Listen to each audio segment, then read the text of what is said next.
50 বছর পরে নতুন রূপে পর্দায় ফিরেছে বোম্বে ফিল্ম ইন্ডাস্ট্রির সারা জাগানো সিনেমা শোলে। তবে সম্পূর্ণ আসল এবং অবিকৃত রূপে ফিরছে এবার।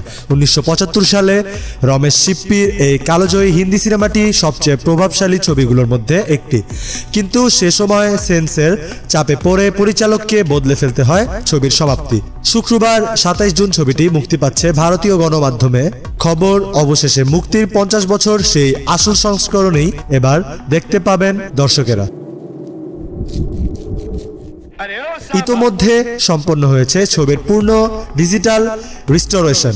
বাদ দেওয়া যায় দৃশ্য কাটা পড়া, সংলাপ এবং সেই আসল সমাপ্তি সবাই এবার দেখা যাবে বড় পর্দায়। কিন্তু সিনেমাটি ভারতেই নয়, আন্তর্জাতিকভাবে মুক্তি পাচ্ছে এই সংস্করণ। ইতালির বোলোনিয়ায় আন্তর্জাতিক চলচ্চিত্র উৎসব ইল সিনেমা রিত্রোভাটোতেই মুক্তি পাচ্ছে নতুন সংস্করণটি। প্রসঙ্গত 1975 সালে জরুরি অবস্থায় আবহে সেলিম জাভেদ জুটির লেখা ছবিটি নিয়ে সেন্সর বোর্ড মারাত্মক কঠোর অবস্থান নেয়। অত্যাধিক হিংসাত্মক তকমা দিয়ে বাদ দেওয়া হয় একাধিক দৃশ্য।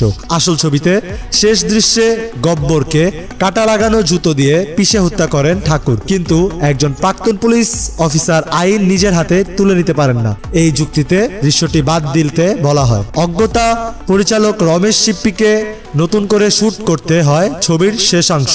অভিনেতা কলাকৌশলীদের তড়িঘড়ি ফিরিয়ে আনা হয় সেই বিখ্যাত রামগড় গ্রামে। শেষ পর্যন্ত গব্বর সিংকে বন্দি করে পুলিশের হাতে তুলে দেওয়ার দৃশ্য চূড়ান্ত হয়। হারিয়ে যাওয়া আসল দৃশ্যগুলো আবার ফিরিয়ে আনার উদ্যোগ নেন পরিচালক রমেশ সিপ্পির পুত্র শাহজাদ সিপ্পি। 2022 সালে তিনি যোগাযোগ করেন ফিল্ম হেরিটেজ ফাউন্ডেশনের সঙ্গে, আর তাতেই হয় অসাধ্য সাধন। সোহাইবিন সিরাজ, SBS বাংলা।